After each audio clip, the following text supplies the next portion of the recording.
Today we're going to stay down south with part 4 of the NFL Build a Team series for fantasy football. We're already halfway through the series, but you guys seem to love it, and this time it's the AFC South. Should be tons of fun, but before we get into that, if you enjoy the channel at any point, please support us down below. Whether if you just like the video or subscribe to the channel, it all goes a very long way. We're on the road to 500 subscribers, the next big milestone, so to speak, and we can't get there without you guys. But without further ado, let's dive into this AFC South.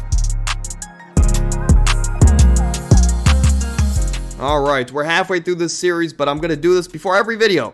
I'm going to give you guys the overall premise of the concept, right? And if you missed the other ones, let me kind of break it down for you. So we're going to build a 4-person lineup. We're going to need one quarterback, running back, wide receiver, and tight end.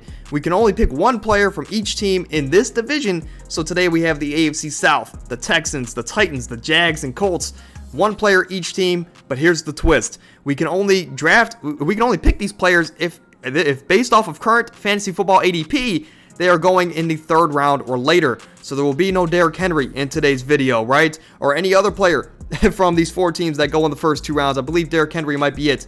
Regardless, that's the basic overall concept. You guys seem to love it so far. And without further ado, let's dive into the first option, as we're going to start with AR-15 or AR-5. Whatever number he's going by now, but Anthony Richardson will be my quarterback for this division. As you guys see some other good values, I'll put it that way, for the Colts here is Michael Pittman at the receiver position, as well as Josh Downs. Michael Pittman, you can get in the late 6th, early 7th round. Josh Downs goes undrafted right now in most leagues, and you can pick him up, and he could be the go-to guy for a guy like Anthony Richardson. But Anthony Richardson, you can get in the middle of the 9th round. He's the 12th rated quarterback going off the board. And this is a guy that reminds me a lot of a young Cam Newton. A guy with a potential through the roof, but he's still very raw at the position. There's plenty of things he needs to work on, through the air for his career to progress forward. However, this is fantasy football, and AR-5 projects to be one of the best quarterbacks on the ground this season. All reports say that the Colts want to use an offense around the legs of Jonathan Taylor and Anthony Richardson. And it's possible these young quarterbacks can finish as a league-winning guy or top 10 quarterback, top 5 even, without the guaranteed passing production. For example, guys like Jalen Hurts or Justin Fields are guys that come to mind as of late that in their rookie years, they were still fantasy relevant, but they didn't necessarily have a great passing production or passing numbers, right, to be fantasy relevant. So it all just depends on your belief in the legs of Anthony Richardson. But for the potential he has, this might be one of the best values in fantasy football.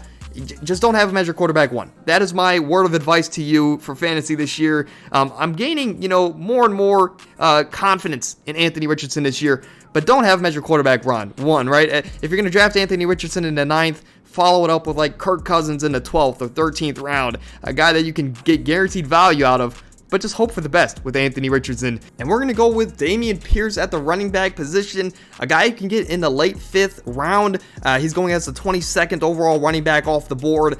And this is one of those situations, kind of like the Christian Watson situation in the NFC North video, where I'm personally not the biggest believer. But with how this challenge is laid out, Dameon Pierce is going to be the best option at running back, as he has been falling down draft boards this entire offseason, especially as of late. But that's for good reason, as in games last year where he had under 20 touches, he only averaged about 8 fantasy points per game. In games where he had over 20 fantasy touches, he was averaging about 16 fantasy points per game. So he is inefficient to say the least, and this team only added competition this offseason with Devin Singletary, However, if you believe Devin Singletary is nothing to worry about, and you believe in the talent of Dameon Pierce, a guy that broke a lot of tackles last year, go ahead and draft this guy, right? In the early 6th round, it's not that big of a risk in the 6th round. It's not a pick that's going to make or break your team. So why not go out there and believe in the talent? Get your guy. But for me, I think there's some other good values in this draft at this position. It's just with how it's laid out, we can only get one player from each team.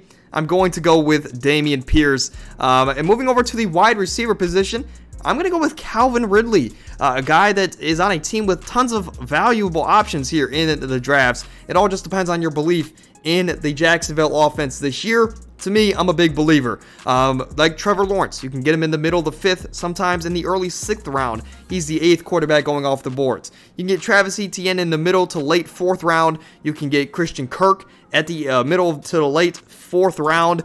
And Evan Ingram. I mean, Evan Ingram now just signed his extension. You can get him in the early 9th round, sometimes in the late 8th. That's still, I mean, for a top 10 tight end, a lot of these guys can all be top 10 at the position, and they're all incredible values in this Jacksonville offense. But to me, the decision will be Calvin Ridley, a guy you can get right now at the late 3rd, but that's the highest I've ever seen it. He is rising up draft boards. But hey, I've been on this bandwagon since he was traded there, and I've had him as a top 20 wide receiver, at least at the fantasy position, so this entire offseason. So I'm going to take my cake with this one, and I'm still going to brag about this because just now everyone else is catching on. But Calvin Ridley's officially reinstated, and he's looked great in camps, right, per all reports. But I do expect some rust early on, right? In weeks 1 through 4, I expect him to get his feet back under him. There's nothing like game shape, and to really get that rust off, right, knock that off. But the last time we saw Ridley on the field full-time, he was arguably a top 5 wide receiver in the league, and he looked like a superstar at the position. Not to mention, he was an Iron Man, right? Excluding his last year in Atlanta, he was an Iron Man for the first 3 years of his career. He's now in Jacksonville with Trevor Lawrence as his quarterback, and Trevor Lawrence has the potential, as you guys know for me, to be the next league MVP. And given the options of this offense in the weaker division, if that is the case, if Trevor Lawrence is the MVP this year, I believe Calvin Ridley will be an all-pro, and I believe he could go crazy this year and be a top 15 receiver like I've predicted this entire offseason. If you don't believe me, you can also check out the channel, the rankings videos, as we've had Calvin Ridley pretty high each and every time. But moving over to the tight end position, I'm going to go with Chig Okonkwo. I know there's questions. Why not have DeAndre Hopkins on this list and then use Travis Etienne? I'm not the biggest believer in DeAndre Hopkins. If you want my initial thoughts on the trade, or not the trade, but the signing, go check out Tuesday's podcast. Skip to the end of it. We talk about DeAndre Hopkins and his future there in Tennessee. But to me, some other values on Tennessee. A guy that was going in the early 6th, I can only imagine he shoots down to like the 7th or 8th round. And if that is the case, Treylon Burks to me is a value here. And now also DeAndre Hopkins, right? Depending on where he goes, right? I didn't want to, and that's another thing, I didn't want to include him on this list because I don't know how crazy his draft value was going to jump up or, change here in the next few weeks.